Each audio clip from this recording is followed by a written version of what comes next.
Welcome to the Pestle, reviewing and breaking down movies to look for insights into the movie-making process. Hosted by artificial intelligence, I for one welcome the new robot overlords. Let's dim the lights and start the show. Welcome everybody to the Pestle. Today's show is brought to you by Midnight Velocity. You live, you die, you live again. Experience the hot new action ride Midnight Velocity in your local Metroplex. Or something. Welcome everyone to the Pestle. I am Wes. And I am Todd. And we are filmmakers, we actors, all kinds of things. We make things and then we look at movies to analyze them and see how they're operating underneath the hood. And maybe we can learn a thing or two, or maybe teach a thing or two, or maybe get a bunch of things wrong, because you never know. We're not really looking at movies with the end in sight, or the with all the knowledge of how it actually all went down. Like, we're trying our best just to walk away from the art form and see what we learn. And with all that in mind, I don't have a lot of preamble in me today. I'm going through a breakup. My girlfriend broke out the red light, green light bubblegum tape and slapped it on our relationship, Todd. And so sorry, buddy. We're gonna dive right in to the fun. What are we covering today, man? Today we are covering Mission Impossible. That was a great first joke. One. You didn't appreciate my joke at all. Oh, I missed it. What? I got it. The gum. That was fantastic. That was I laughed. I got it. I appreciate it. Totally do. What are we doing? That's why I was like saying what we're going to cover so that people understand the joke. Fair. Mission Impossible from 1996. If you haven't seen the film, please pause the episode and go watch it. We're going to spoil a bunch of stuff, talk about all the things and stuff and things. Yeah, we're going to dive a little bit into the cinematography because it's, got a very distinct look, especially apart from the other Mission Impossibles. So we'll talk about split focus diopters. This is always a fun little thing to look at for new filmmakers. And dive a little bit into story and writing. We'll discuss the opening, that cold open, as well as discuss, big set pieces and other such stuff and things and stuff. And a quick synopsis of the film. An American agent under false suspicion of disloyalty must discover and expose the real spy without the help of his organization. It's directed by Brian De Palma, screenplay by David Koepp and Robert Towne, cinematography by Stephen H. Burum, featuring Tom Cruise as Ethan Hunt, Jon Voight as Jim, Emmanuelle Béart as Claire, Henry Czerny as Kittridge, Reno as Krieger, Ving Rhames as Luther, and Vanessa Redgrave as Max. Well, for a little over 2 years, we've been spotting serious blowback in IMF operations. We have a penetration. The other day, we decoded a message on the internet from a Czech we know as Max. The arms dealer. That's right. Max, it seems, has two unique gifts. Capacity for anonymity and for corrupting susceptible agents. This time he'd gotten to someone on the inside. He'd gotten himself in a position to buy our knock list. Operation he referred to as Job 314, the job he thought Galitzin was doing tonight. The list Galitzin stole was a decoy. That's correct. The actual list is secure at Langley. Galitzin was a lightning rod. He was one of ours. This whole operation was a mole hunt.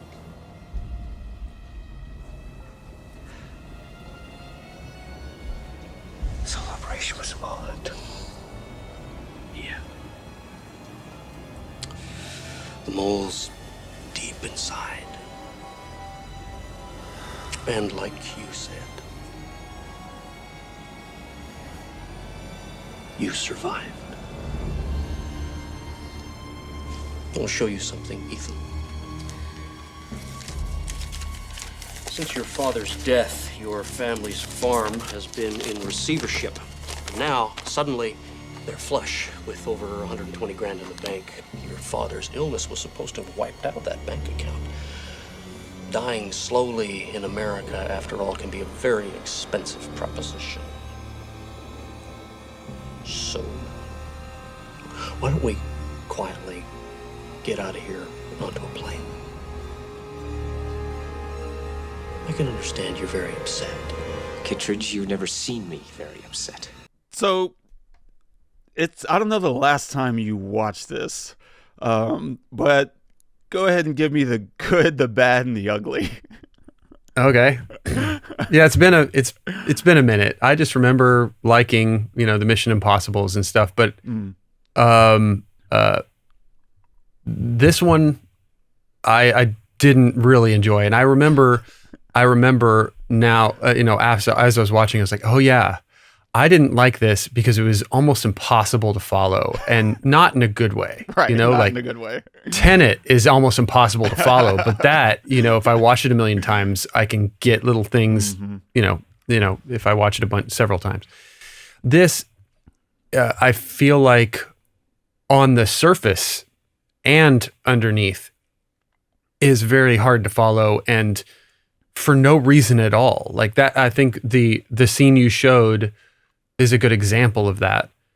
Why is Kittridge so, like, even if he thinks that Ethan is the mole, why is he so okay with his agents all dying that aren't the mole, right? He's like so fine with all of the agents dying and so mad, like he's the bad guy.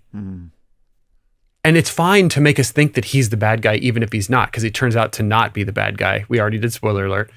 Turns out to not be the bad guy. It's fine to make us think that, but he can't act like that.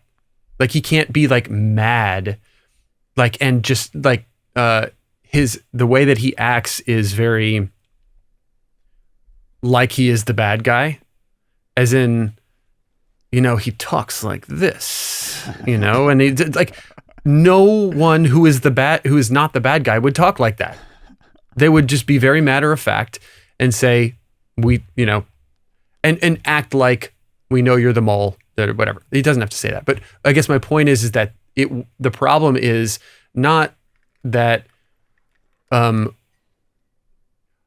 it's cool that they make us think that Kittridge is the bad guy, but Kittridge can't act like the bad guy. We just have to think that Kittridge is the bad guy because he's wrong, because he thinks that Ethan is the mole, but we know that he's not, so because we know that he's not, we don't need Kittridge to act like that. And that scene confused the hell out of me for the rest of the movie. It really did, because I was like, wait a minute. Okay, he's the bad guy, but then we see Jim and then they have that scene where Jim and Ethan are sitting at the table after we see that Jim is still alive, and he meets up with Ethan, and he says, Ethan figures out, Jim, oh, you're the one who did it. You're the mole. Why? And Jim just explains nothing. He explains nothing. So what actually, this is one that's like stumped me for my whole life, because what that conversation with Jim is happening, it's supposed to be layered, and it technically is, but it's so madly confusing that I can't tell you how many times I've seen this movie. This is the first time I understood what is actually happening in that scene, which is there's what Ethan Hunt is saying and what he's thinking are two different things, right? So because Jim is putting it on Kittridge. Jim is saying Kittridge is their bad guy, right? And then Ethan Hunt is putting together what actually happened, and we're watching him see Jim go and like kill everyone while he's talking through the idea of this being Kittridge. And so there's this double think that's happening on his part. Like, he's talking to Jim about Kittridge, but he's actually understanding that Jim himself is the villain. And it's such a discombobulating experience that whenever he's having this conversation with Jim, he says, but why? Why Jim? Like, Jim is giving what he supposes is the motivation for Kittridge. He's not giving, which we then are supposed to understand is his own motivation for why he's doing it. And so it's so discombobulating that it doesn't feel earned, or at least logical in a way that's easy to follow. Like, I mean, what would have been good is if they're having that conversation And we realize that, or Jim says something like, I didn't know that Kittridge was going to kill everyone. Right. Cause like maybe when Ethan realizes, oh, Jim is the mole, his why, Jim, is why are you the mole? Not why did you kill everybody? Right. That's that. Right. And then so Jim's response could be his same response, but I wasn't trying to get everybody killed. Now we see Jim as not the bad guy necessarily, even though he's the mole. Yeah. Right. But that never gets explained. We never see that. In fact, what we see is the opposite. What we see is either Jim pushing the button and blowing up the car, right, and killing one of his agents, or his wife, pushing the button and blowing up the car. Either way, Jim is part of it, right? And we know that now, or we think that, But then we have this realization where, in the train car later, when Ethan is posing as Jim and she shows up and she's like, we could just go, whatever, leave him or kill him or something. I don't know. And then he says, I knew Jim was part of it, but I didn't know you. And he's so brokenhearted. Like, they have no relationship. Ethan and her have and then they make it into a big deal because later, like, she's kind of like, throughout the film, she is kind of seducing him in a really weird and strange way. Her husband just died. And by the way, I do not buy them as husband and wife ever. They're never close to each other physically. And they are 30 years plus more separated in age. This casting is terrible. Her acting is flat and I don't buy her at all as that. They only cast her because she's closer to Ethan's age and they want that to feel a little bit more real when she starts seducing him. But even her seduction doesn't feel right because her husband just died and it's very strange. And then Kittridge says that line, "Thou shalt not covet your wife." Ethan thought he was dead, right? So, and we never see them actually do anything, so we don't really know if anything happened. And there's no reason to say that. There's no reason for that to be a plot in the movie. There's no reason for Jim and her to be together at all in this film, and for her to try to seduce him, but we never see anything come of it. We have, anyway, I guess bottom line is that this movie is hella confusing and not in a good way. And it's not really enjoyable to watch. I mean, you're only watching it for the action scenes that we finally do get. The scene you showed, with the iconic shot of him jumping out of the window in slow motion. Such a great shot. Yeah. The real reason I was excited to watch this movie was more about the cinematography and the camera work and stuff and how do you shoot a Mission Impossible movie before there were any Mission Impossible movies. This was the first one, right? And now we will have had 8 when the new one comes out, right? And so there's a blueprint now, but there wasn't really a blueprint when they did this. So, how do you shoot Tom Cruise running? Well, in this movie, we don't really get that the best way that we do now, right? It's developed the way that they shoot him running and his action scenes. The camera goes with him a lot of times, as opposed to this movie where we're kind of static and he'll run to the camera or he'll run away from it. Now in the later movies, the camera will go with him. There's like these side movements where he's running across like left or right to left, and we're running with him basically, and it's super cool. But seeing the development of it is really cool. That shot the clip you showed was a good example of the off kilter shot. Angles, what do they call it? Yeah. What do they call it? Dutch angles. Dutch angles. The Dutch angles makes us feel off, makes us feel like something's wrong. We're also shooting up at them both. We don't know really what's happening. And I think that was really cool. So the cinematography was great. It's good to see Ving Rhames in his role. And then, but I think really the series starts taking life when we get the other characters. When we get the other characters as part of his team and now he's got a team. It's not just him, because it feels really lonely in this film. Not in a good way. Like, we trust Luther, because, and he trusts Luther. He gives Luther the knock list, right? He fully trusts Luther, but we still feel like it's lacking, and maybe we feel like that because we know there's a team later on now because we've seen them all. But it, it was a good addition to add the team later, but we don't really have that in this film quite yet.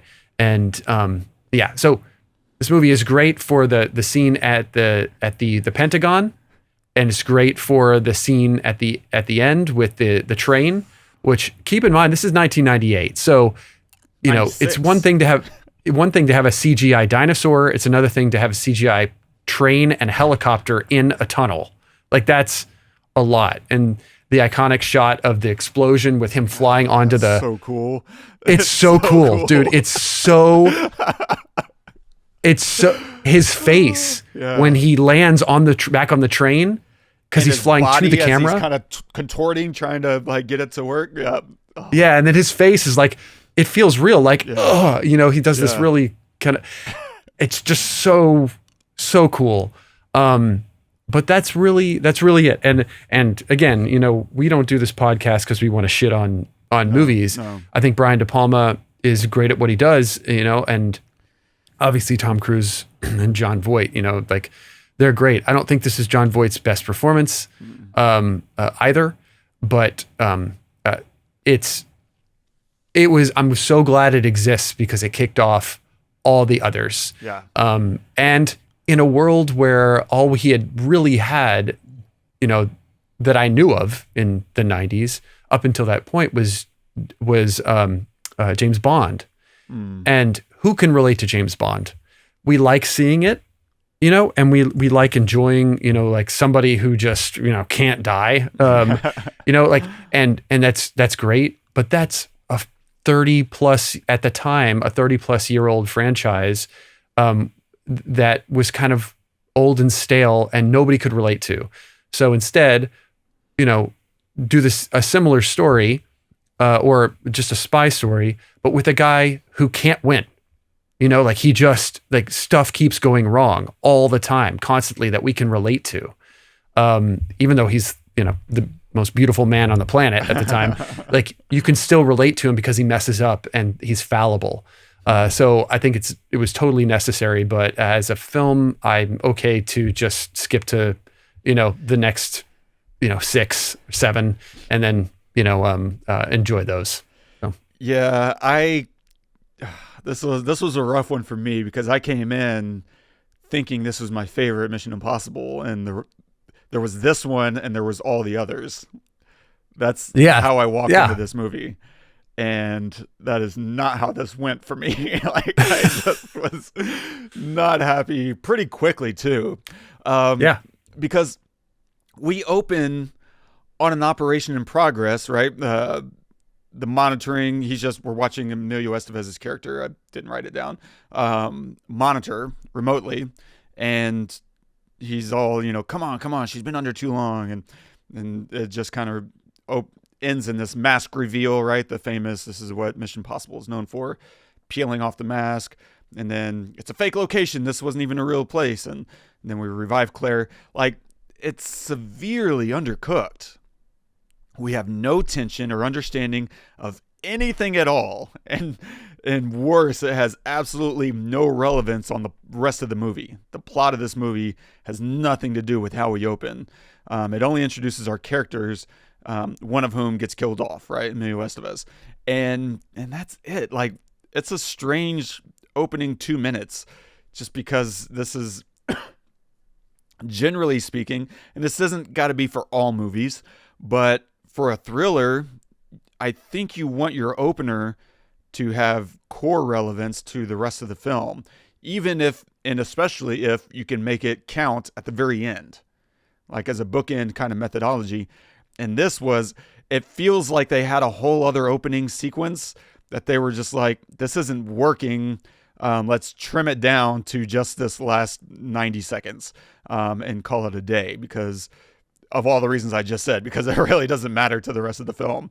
And I think to the extent that it does, it's to surprise you when we get to our first big operation set piece in the whatever that is, the mixer, the ballroom thing.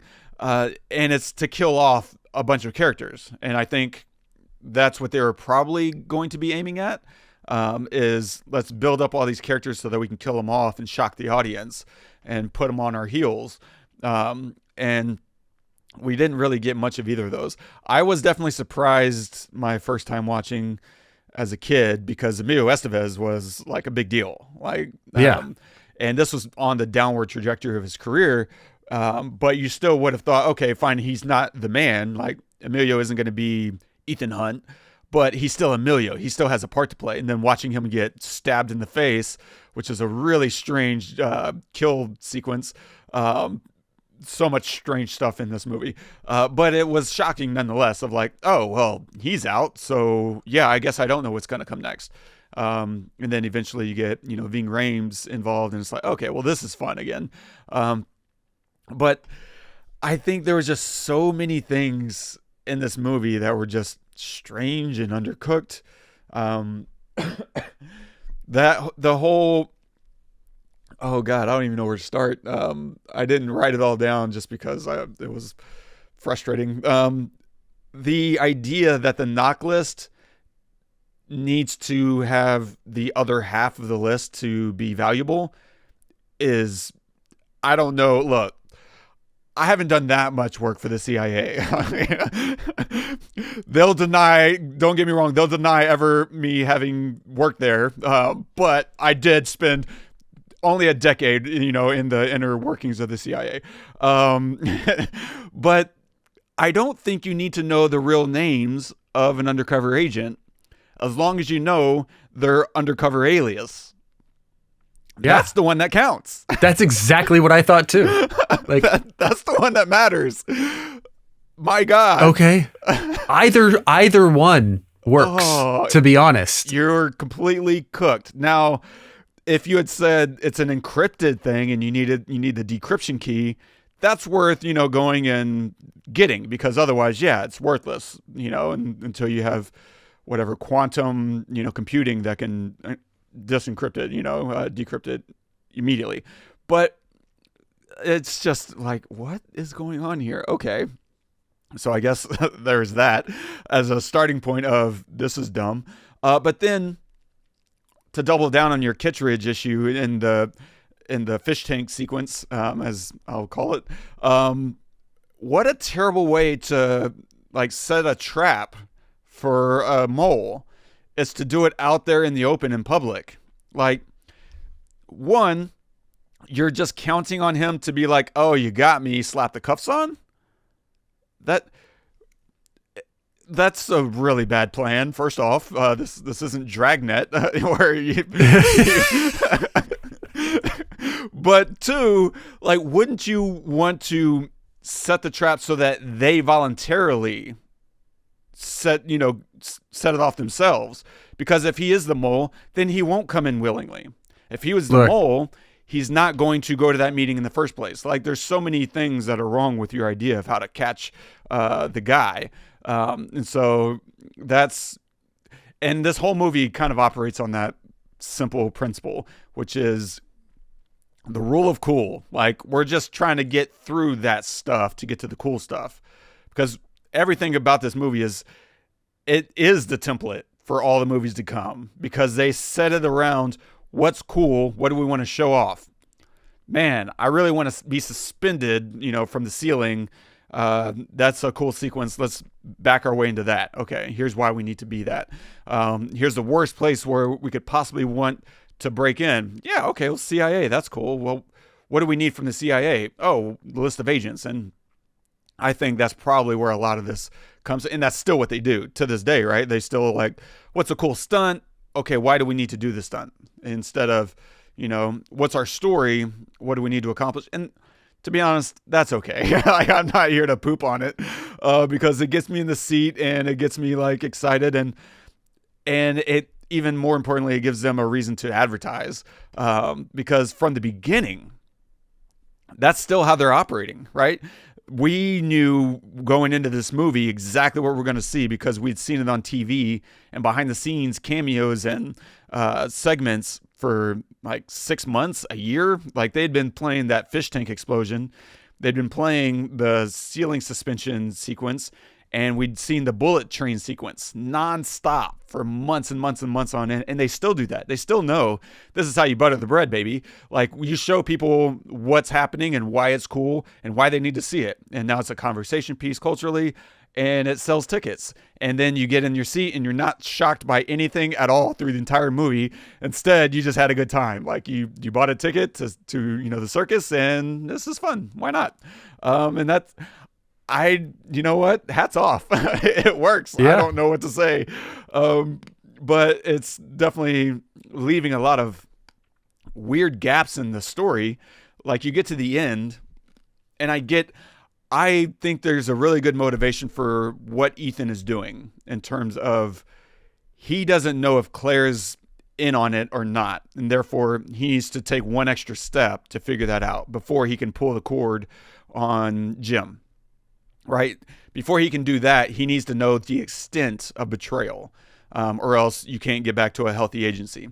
Which let's try to put a pin in that and come back to it because I didn't never really say that. So that is, I mean, but it's insinuated. Yeah. Yes. And so the whole sequence of him trying to get Claire to confess, which is how you set a trap. You let them do all the talking, right? And this is what Kittridge wouldn't do, is the thing that Ethan is doing. He's shutting up, letting Claire, set her own trap and walk into it, and then revealing like, okay, actually it's me. And dang, that sucks, but you got to go down too.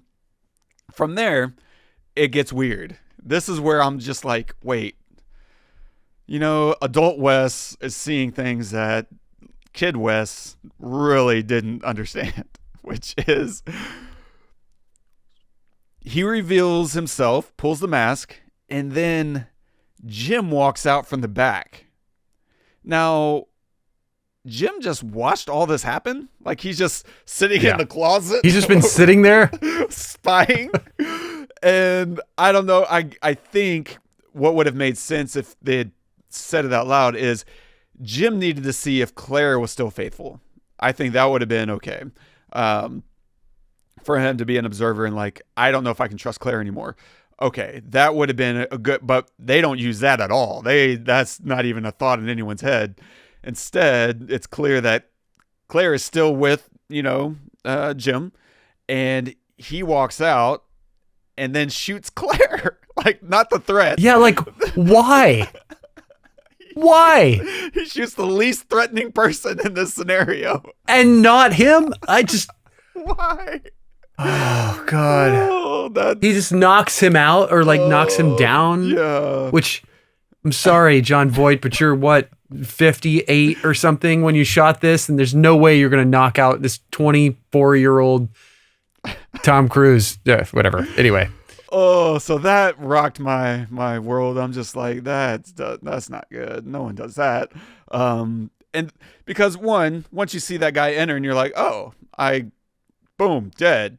And now I can go out and whatever happens next doesn't matter. If I'm going to kill her anyway for the money, which is, I think, kind of the implication, even though, again, bad sequence. Like kill the threat and then the non-threat, and then keep all your stupid money, I guess. But I don't know. I guess he still needed the money. But again, you have both characters there. One of them has the money, already. Like you can kill one and then check his body. No. Kill the other, check her body. Okay, good. Let's go. Like there's no part of this. But then again, all that's filler to get you to the big thing, right? The big set piece in the bullet train, which is so cool. Even just getting up to the rooftop and watching the wind just whip, like that is mega cool. I don't know how realistic or not any of that is. Probably none because all of these movies. But my favorite part of that whole sequence actually is when Ethan grabs the chopper cable, connects it to the train, looks at Krieger and just screams. Like, that's really cool to me. Like, he's got this like suicidal kamikaze, like, what now, motherfucker? Like, it's so, because what can you say? He just screams, and I just love that because he needs to do something there, and there's no line of dialogue that's going to work. And you need a button on that idea. And so something has to happen that's going to trigger the rest of the events. And that's really cool. Like, I'm finished. He just yells. It's not obvious at all. But my God, I think it's beautiful. Yeah, I don't know. Let's see if I can scrub through my smattering of notes. Well, while you're looking, I just want to say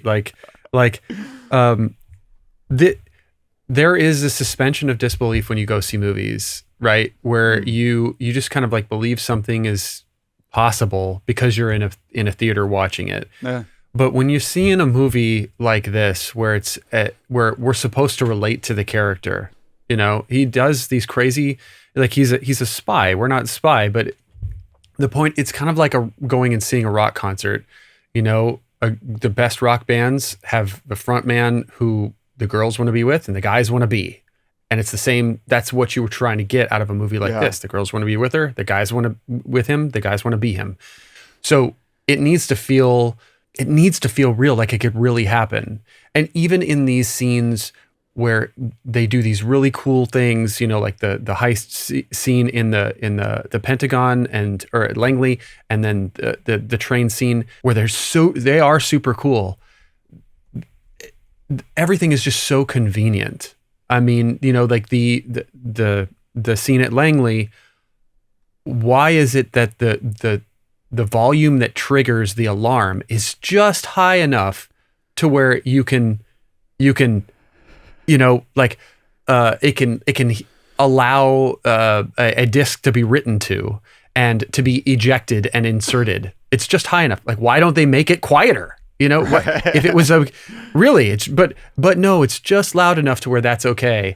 And things like that. And then it just is unrealistic completely. I agreed. First off, I'm about to make excuses here, but I did, I want to acknowledge it. Yeah, no question. But the one thing that I came in whenever I was watching that sequence for the second time this morning, of him in the elevator or the AC shaft and coming down, and I was like, okay, why would that volume? Yeah, that exact question. And I was like, maybe it's because the AC kicks on at a certain level, and whenever it turns on, maybe there's that level of noise. Obviously, you can't trigger, and so that becomes your base, your floor.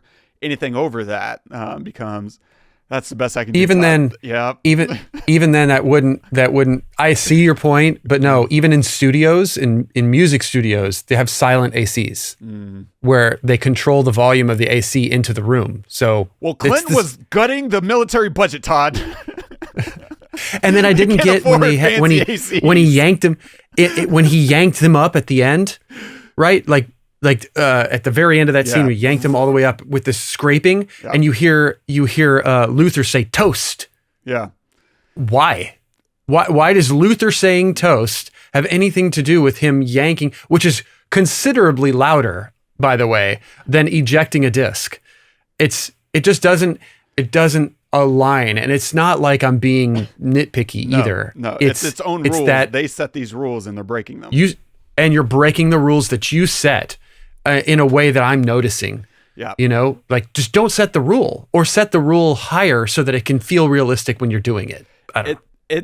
The way it works, and I think the rule of cool being in place, everything else is razzle dazzle, and that I believe is a razzle dazzle moment of making us believe him calling out toast in the same way that they open that sequence is getting us to think Luther has some kind of control over helping them control it this once. It falls apart very quickly under any analysis whatsoever. But in the moment, if you can get the audience to kind of overthink it, then you're on to the next thing, and you're just through that moment. You're just trying to razzle dazzle next thing. Jazz hands. You're totally right. That is totally right. The problem is that happens all the time in this movie. Just write a little bit differently. Like, I don't understand. You don't have to try to trick us, with like these little things, just write it a little bit differently. The same problem at the opening whenever the agent, is that Kristen Scott Thomas, she gets stabbed, right? That was another big, oh my God, they just killed another big character, Kristen Scott Thomas. She gets stabbed, and you're just like, there's a knife guy over there, and he's only got a knife. Why would you walk up in stabbing range? Like, just stay back 2 feet. Exactly. And he can't come at you. He's done. But I think the reveal, this is the structural issue with this movie, the reveal becomes she got that close because she trusted him. It was like, oh, I know this guy. Oh, what are you doing here? That kind of thing. Like, and then he kills her. And it's this idea that you just need to reframe it a little bit. And the reason they have that fence is because it looks cool when Tom Cruise hops over it. Uh-huh. That's the entire, you're going to have a hard time convincing me otherwise. Like, they built that fence just so that he could jump it and create a barrier between him and his pursuers. Instead of, I don't know, maybe having just a swinging gate that locks closed or something. But that was just another failure of, like, we're going to razzle dazzle and assume people don't think about it too much.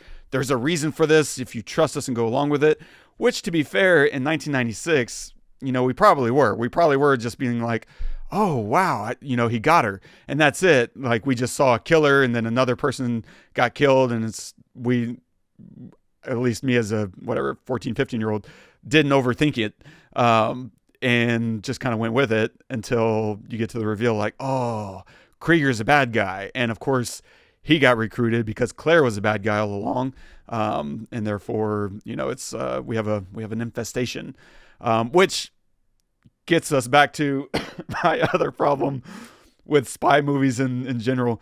Like, they all revolve around moles and double crosses, which, it's part of the tropes of the genre, but it also just makes me think, maybe we shouldn't have spies. Like, if the problem with spies is they are always double crossing, maybe let's just not do espionage anymore and find another way to have a healthy infrastructure in our information dissemination and gathering, operations, because clearly it's not working out. Right. Clearly. Yeah.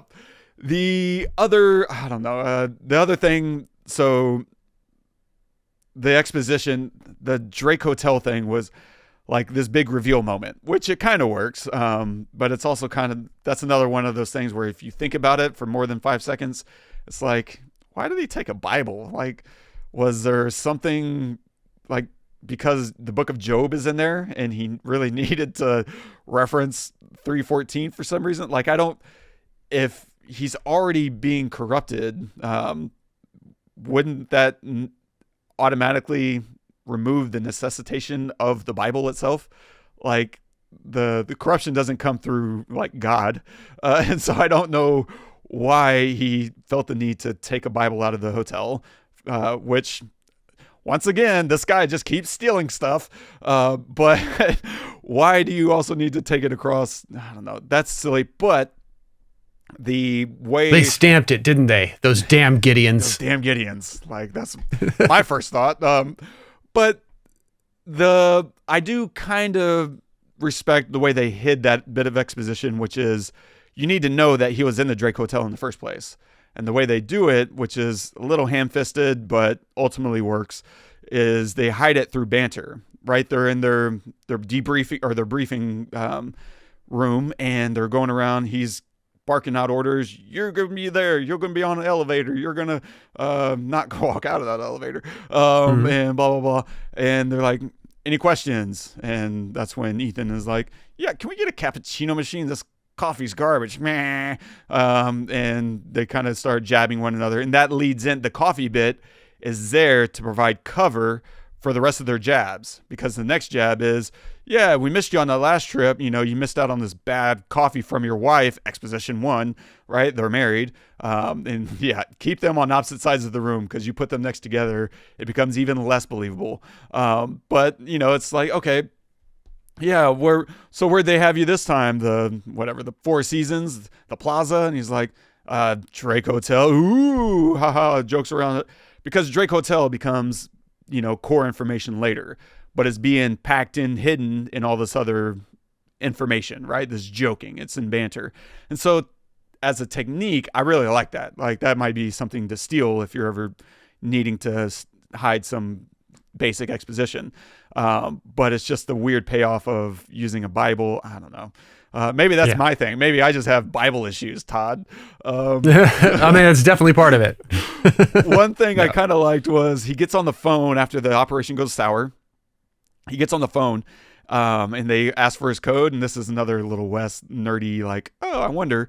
They ask for his passcode and he says, Bravo Echo 11, which is like Bell, right? Bell. And he's on the phone. I wonder if that's a reference to Alexander Graham Bell. It's just a little silly, like, yeah, you got to give him something. And he's on the phone. Yeah, let's do that. Yeah. Anyway, I like it. What is it? The Ethan's parents things that's kind of a weird, like, that's supposed to be his big motive of like getting money for his parents. And I don't know if $100,000 is that hard for him to come by, not only as someone who's making 50, 60K a year, but also as someone who probably could just, grab 50K from a few missions and call it a day, inflate his needs a little, which I guarantee is happening all across our intelligence agencies. Like, they are just fluffing numbers left and right just to, I don't know, maybe I'm just a distrusting person inherently, but the temptation is there. Anyway, what else? Slashes of light. This is the classic technique. This is very Brian De Palma, but it's also classic Hollywood, where you're just shadows everywhere and just a slash of light cutting through that stuff.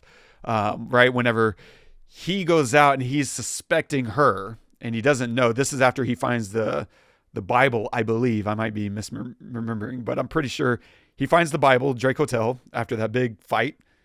He walks out into the hallway and he sees Claire sitting down, and there's this shadow running right through her eyes. Like, the top half is in shadow, the bottom half is in light, and that border is running right across her eyes because we don't know whether or not we can trust her yet. But throughout the entire film, they're just pools of light with tons of shadows. Whether we're in the safe house, when he enters, right, it's just shadow everywhere and just these pools of light. Or when we're in the plane, right, at the beginning, and he's sitting there in the seat waiting for his mission, and it's just heavy streaks of shadows, and like his passenger light is supposed to be, giving him motivating, and that, more or less works, but it's just so dramatized. It's very classic. Like, if you're trying to go for a interesting throwback look, I guess this is that. But my favorite lighting stuff is all the big action set pieces. Like, the lighting there is so much more satisfying to me, because it's still utilizing a lot of these like classic dramatic things, but it's so bigger, so much broader, that you don't have these pools of shadows and pools of light. Instead, it's just a lot of hard light and hard backlighting, and it gives a really nice edge light. Like, the bullet train sequence is so cool, and it's beautiful. Like, the shadows, and it's very directional. If you look at how they lit that hallway, all the lights are coming from one side of that tunnel and no light from the other side. And that'll give you a really nice directional. And then we spend most of our time on the shadow side, right? And that'll give you some really nice backlit looks. And then you can add a light, to fill in a little bit more on that shadow side, just to create a bit more of a stronger, punch. But it's beautiful. Those are my favorites. I don't know that I would want to light quite so classically. I like looking at classic Hollywood lighting in actual, like, classic films. Give me Lawrence of Arabia all day, Casablanca, Guess Who's Coming to Dinner. Give me all that stuff. Beautiful, very fun, and it's very period piece, right?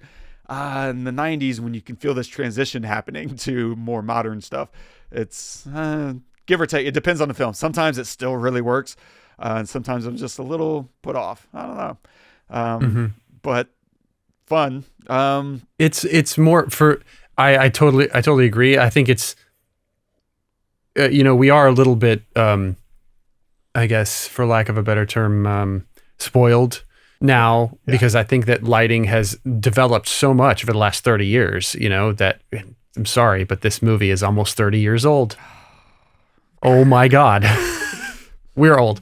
But over the last 30 years, lighting has changed, but I think that lighting has changed and evolved to fit, and it will continue to fit the writing style and the storytelling style. Right. So for this movie actually is like bring that to light for me, because it was written in a certain way. Right. Like, I don't think this movie would be written like that today. I think, which to your point, David Koepp is one of the screenwriters on this movie. Right. We literally just watched how he would do a new spy thriller, right? With Black Bag. He wrote Black Bag. So to your point, agreed. Exactly. Like, setups are different now. We are introduced to something in a different way at the beginning. In this film, we're introduced to a scenario, right? More than we are to the people. Yes, they introduce people, but they don't give us any kind of weight to those people. It's just like, here's a person, part of the team. Here's another person, part of the team. Here's another person, part of the. But I'm not feeling connected to the people. I'm more connected to the experience and the situation that's happening. And that's the whole point of the first 2-3 minutes of the movie. Now it's different. Now it's, here's a scenario, and this is why the people in this scenario are important. Right. And that's a huge shift. And that shifts not only, in the story, but in how you light for that, because it's supposed to elicit an emotion. When you're connected to a person, to a character, you have to feel connected, as opposed to, so like it's drawing you into the film, as opposed to the film coming at you, which is scenario based. And so the lighting has to evolve with that, right? Cinematography has to evolve with that. Yeah. So that's interesting. Yeah, we just did Black Bag. That's crazy. Is that why we did this? No, not at all. I didn't realize until the credits were rolling on the film. And I was like, oh, David Koepp again. This guy just is like a lucky penny. Just keeps turning up. Yeah. And I love it. And it's so, like, this guy has just been doing it for so long. Like Jurassic Park, Mission Impossible, to foundational films in modern, movies today. And still cranking them out. Like, that's so cool. Amazing. Can't wait to see, what else he's working on. Because obviously he's still cranking. But yeah, the other fun thing that he did that you don't see a ton of these days, which is the split focus diopter. De Palma loves these things. And I'd be surprised if he doesn't have one shot, in every single one of his films. I watched a trailer for his last movie, and in the trailer, there's a split focus diopter. And so what it is, it's where you're able to have, normally whenever you're shooting, you can have one plane of focus, right? Whether the focus is 3 feet out or 10 feet out, it can't be both. It can't be, 1 foot in front of the camera is in focus while also 10 feet back is in focus. Like, if you're in focus at 1 foot, everything at 10 feet is blown out of focus. Like, it's just, blurry, just one, depending on whatever your T-stop or whatnot. But if you want those things to be sharp, tack sharp, then what you need is what's called the split focus diopter. You throw it on your lens, and it allows you to have 2 different planes of focus. It's like a lens on a lens, right? Where, okay, we set our first focus, and now we're going to set our second focus with this diopter, and it's going to let us to get 10, 15 feet away. And the way he uses it in this movie is after the CIA break-in, we have Kittridge talking to, I don't know, his punching bag. Like, this guy Barnes, who serves absolutely no function in this story other than for someone to be screamed at using exposition. Like, after Max gets away and, they burst into her office and they find she's gone, Barnes is this guy he starts yelling at, like, Barnes, she's gone, he's gone black. And Barnes is like, well, we could try setting up a blah, blah, blah. And he's like, Barnes, don't you get it? And then he explains the reality to Barnes, like, this guy can resurface whenever he wants. I'm giving you every bit of exposition that says that we won't find this Ethan Hunt unless he comes to us, and therefore Ethan needs to come up with a reason. Like, it's just all exposition. And so same thing happens later. The Langley mission, once again, Kittridge, 5 steps behind, comes in and he's like, does anybody know? And Barnes is like, just that guy. And he's like, well, I want him at an outpost in Siberia or wherever by the end of the day. He's like, okay. And so this shot, while he's having this conversation, has Barnes and Kittridge in the front. And then in the back, you see our programmer, computer nerd, and they're all in focus. Like the guy who's 15 feet away that they're talking about, you can see him. And this, I don't know, it's funny. I like it. It works. It's motivated to me, and not everyone likes this, and I get that too. But to me, it's just a kind of a comedic element of this guy in one shot, in one frame. We can tell the entire story. We don't need to cut around. We don't need, a dozen setups in this room. We can light it very quickly because you know exactly what you need to light, and you just need one frame for it, so we can make it look as good as possible. And we can tell a whole story in this one picture. If it was a photograph, you'd get it, which is this guy is going away, and he has no idea. He's clueless. And so we can just kind of get in and out of that scene without cutting around to reaction shots or whatever. The split focus diopter just gives us permission to get in and out as fast as possible, tell the whole story in one shot in 15 seconds, and then we're on to the next. But yeah, I don't know if I will be breaking out the split focus diopter in any of my projects, but yeah, that's the end of that sentence. Yeah. What's the only? Okay, just to pick a little bit more on old Ethan and team. They pretend to be firemen rushing in to check out a fire alarm, and Claire ducks out in the hallway with literally 3 people watching in the background. Like, oh yeah, like, are these guys not working at the CIA, or are they visitors? Because why would you, like, this is a directorial fail in my opinion. Like, the first AD, someone needs to say, maybe we shouldn't have witnesses standing by watching firemen rushing down the hallway, which is going to draw everyone's attention. And then they go into a closet room, effectively, and no one is concerned about, like, is there a fire in there? Like, should we pull the alarm? Like, there's everything about this situation is just begging, to be analyzed. And like, I don't know, Todd. This team has a lot of room for improvement. The B team is not doing as well as the A team was. At least the A team, I understood everyone, what they were doing and how it was working. That worked pretty well, actually. Like, that opening operation, if it hadn't been like self-destructed by their leader, would have went off without a hitch. But I will say, I've been picking on it, but I do want to say there is something that's happening in this movie that I wish all the other movies after it would do more, which is risk. We kill off a lot of key characters in the opening, and they're key actors. We expect them to add up to something else. And they stopped taking any risk. It became less of a thriller and more of a spy action comedy. And the only thing that you know now is any big name actor that shows up is going to betray us, probably. I don't know. It seems like a 80-20 shot of who, if a big name actor steps on set, we probably are going to pull the mask off them at some point. But I wish I love Ving Rhames, but I would have loved to see him get killed off and set us back on our heels.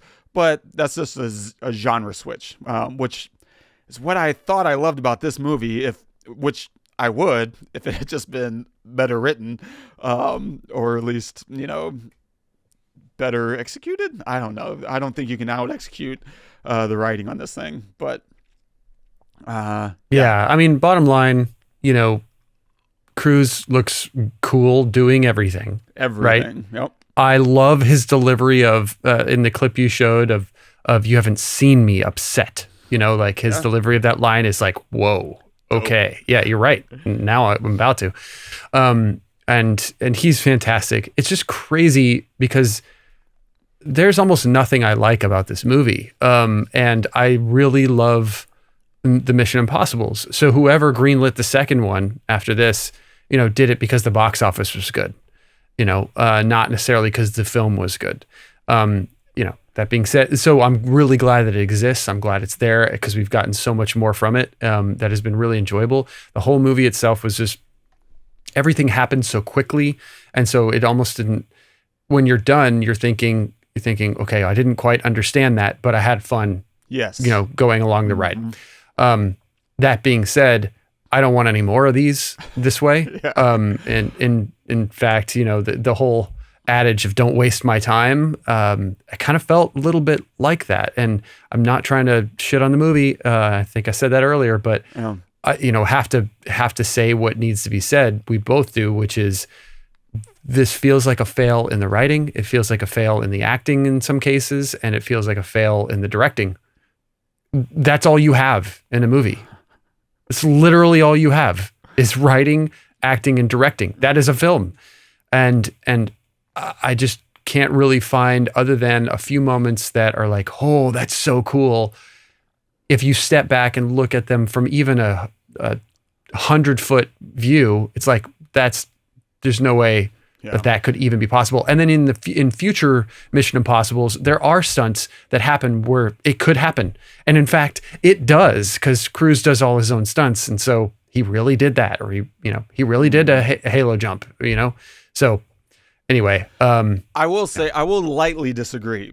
I think this is exactly what they're still doing. Like there's maybe been one movie where, and it's the halo jump one, whichever one that one's called, is probably my favorite. Now it's either that or 3. The J.J. Abrams one has some fantastic stuff going on in there.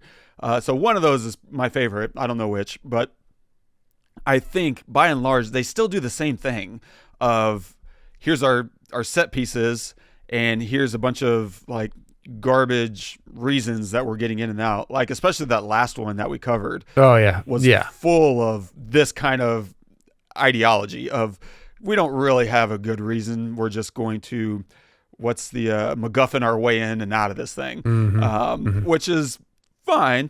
I think they've just gotten better overall at doing it. Like, it's a little less obvious, and in some cases they do a great job. Like the Halo jump one, it's really nice motivations, and they dovetail like really nice, the opening and beginning, and yeah, I say overall, but still, like, I don't think anyone likes the second one, which is, I haven't watched it since it came out. I don't know how bad it is, but I remember everyone trounced that thing, and it looked like the series was dead until J.J. Abrams revived it with the third one. But yeah, so lightly, not entirely, but lightly disagree. Like they're still doing it. They've just gotten better at their flourishes. They're sleight of hand. I mean, let's not discount anything. You go to see a Mission Impossible movie for the impossible aspects of it. I'm not saying it needs to be right. Yes. You know? Yep. And I'm saying it needs to be possible, but what we saw in this one was completely like, and I'm not saying that you're not like, whoa, that's so cool during. I just said from a 200-foot view, not even 1,000-foot view, 200-foot view. If you just look at it at all, like, could a helicopter not only fit in that tunnel, but also have another train go by on the other side going the other direction and not get hit? No. That's very 200-foot, 100-foot view, 50-foot view, you know? Fair. But if you just ignore all of that, that's so enjoyable and so cool, you know? Yeah. Touche. I think the thing that they're doing, I think that one of my takeaways was, I appreciate, this is an hour and 45 plus credits. It's a tight run. You're getting through it. And the transitions between the set pieces are absolute minimal. Like, we're spending our time in the drama, in the fun, not in the setups. Yep. Like the segue between him meeting Max and getting into Langley is one scene. It's him on the train with Luther and Krieger, and then they're in. That's it. It's like, are we going to be able to do it? Right? We are going to do it. Dun, dun, dun, and then we're just into the mission. Like, they said, you know what? Let's not kid ourselves about what we're doing.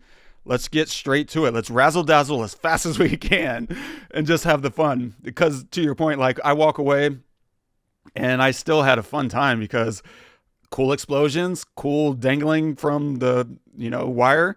And to be honest, probably still my favorite set pieces in the whole series. Like, the closest you could get is just that Halo jump. That is just so cool. But by and large, whenever I think of Mission Impossible, I'm still thinking of that white room. I'm still thinking of that bullet train explosion, and those are just really damn cool. And I don't know that they topped that bullet train explosion. Red light. Yeah, you're right. Green light.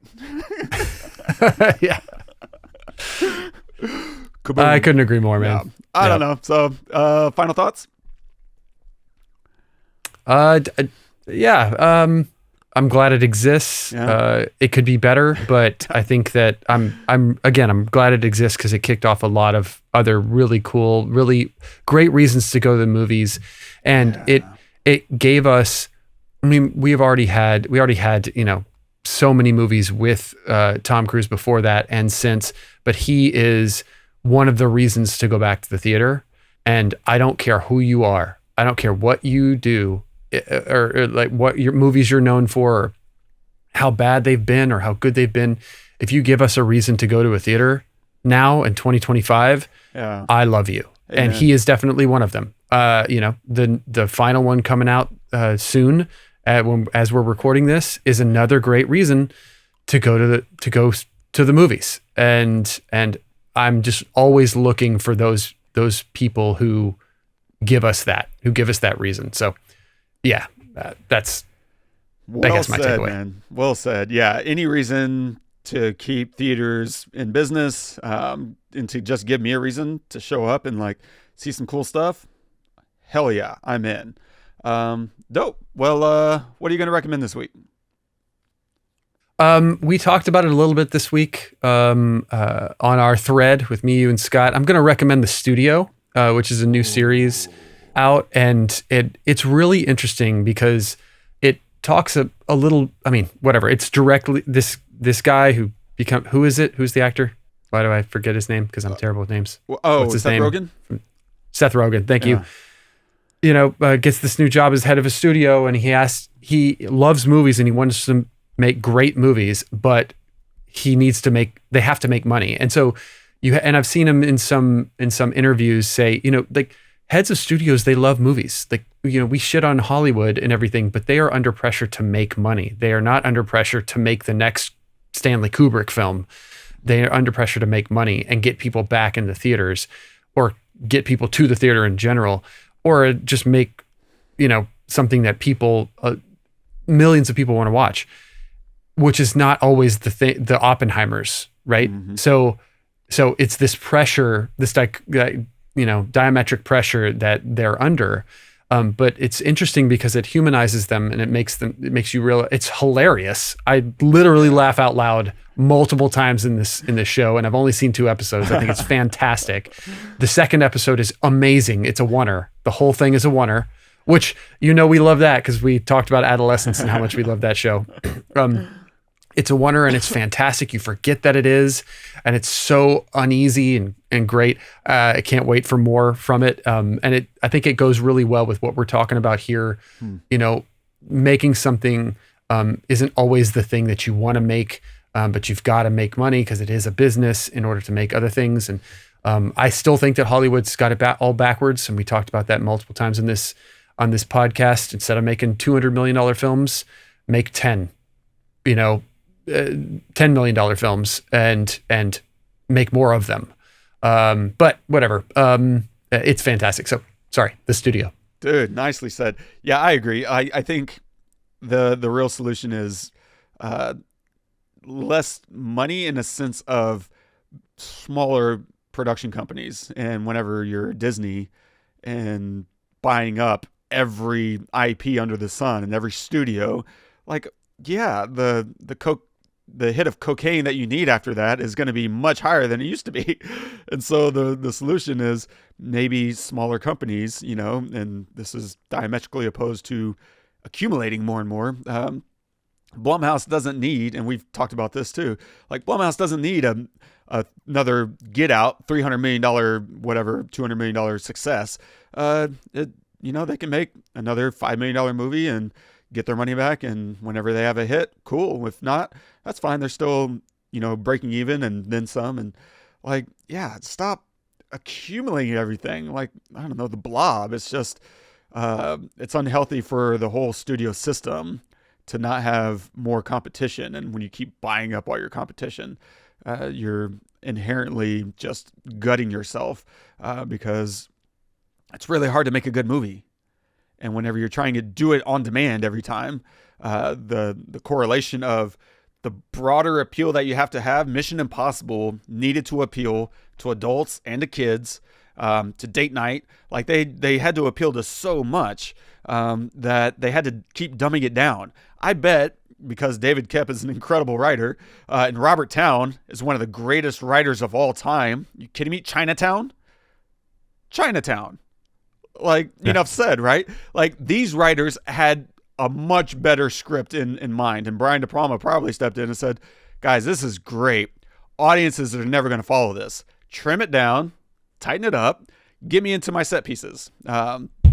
Here we go.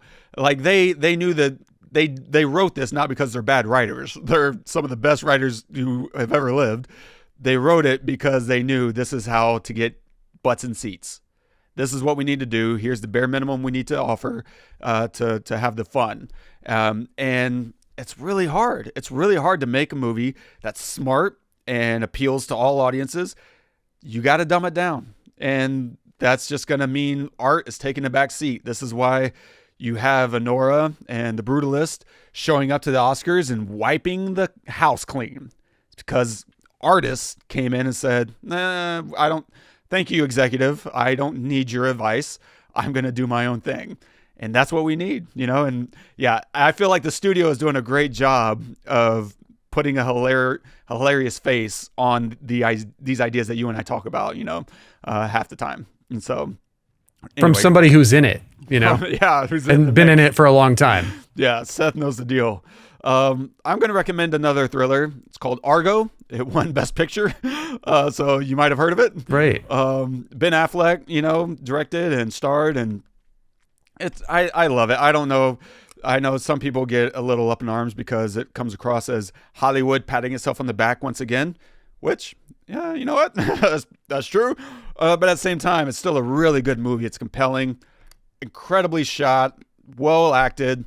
It's an interesting idea. They're getting into some really interesting historical stuff that, you know, we've gone through. And so anytime you bring some of that stuff to light, I think it's interesting. And so if you want another thriller, maybe a little bit more taut than Mission Impossible, fewer jokes, then yeah, Argo.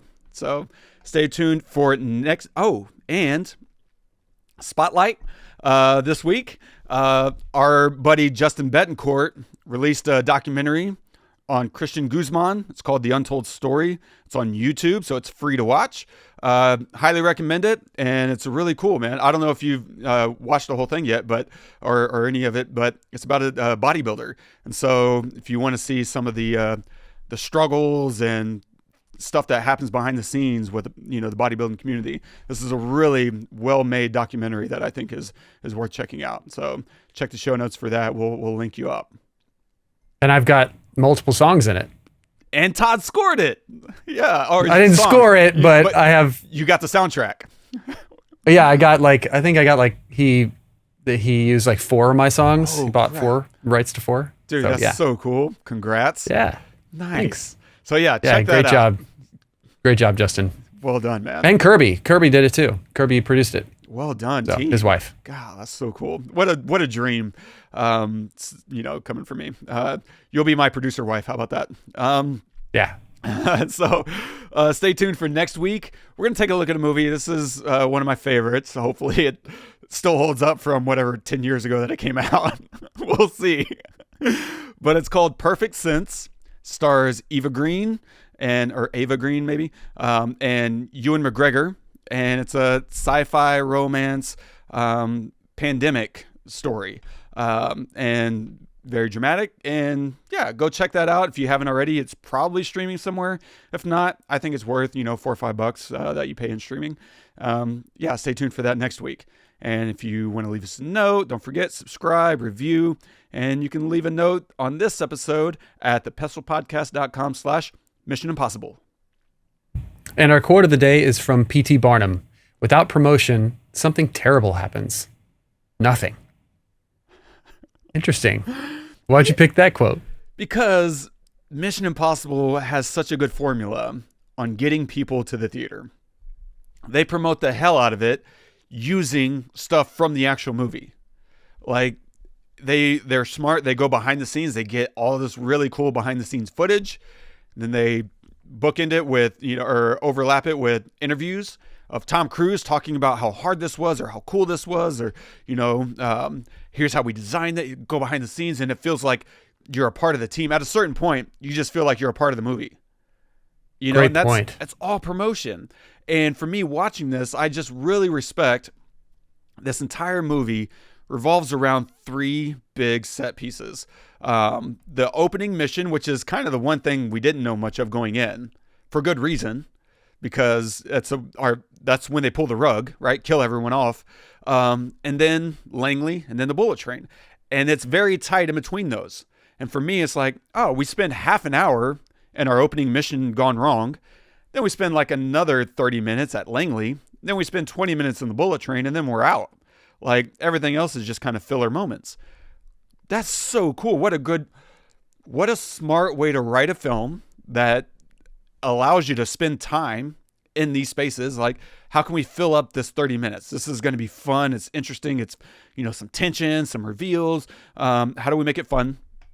And all we need to do is write 3 of those. Like, how much easier than writing like 7 sequences or 10 sequences? And so they really made the roadmap easy on themselves by saying, let's distill this down to 3 big moments. And then let's tie them together somehow. Cool. And then, now that we have that, we are going to advertise the hell out of it. And people know what they're showing up for. They're not showing up for the whodunit. No one cares walking into this movie. Nobody cared. They wanted to see Tom Cruise fly through the air twice. And that was it. That was why we showed up. And they told us that in the beginning. They didn't hide anything, from us. They didn't, trick me. Like, I watched this with my 15-year-old goggles on. But they didn't trick me. They told me when I was 15 what I was walking into, and I was happy for it. And, if me in my 40s is watching this and saying, well, I don't know about that, that's on me. I forgot why I showed up to this thing. And P.T. Barnum knew the circus is in town. People are here for the elephants and for the clowns.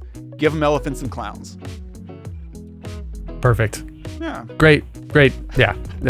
I get it. I think you're right. Well, that was fun, man. Not the best that I remember, but it was a great conversation nonetheless. And I think I learned something every week when we talk, we talk about movies. I think it's just such a, whoever you are out there, just find something that you love and somebody that you love to do that with or talk about that with, and you can learn something about that. And I look forward to these every single week, and hopefully you guys do too. And hopefully you enjoyed this episode. I know I did too. And make sure to join us next week. We're going to cover Perfect Sense. Subscribe, review us wherever you get your podcast, share us with a friend. It all helps a lot, and we really appreciate it. And if there's a film that you'd like us to pick apart, let us know. And who knows, maybe we'll do it one day. Until next time, I'm Todd. I'm Wes. Go watch some movies.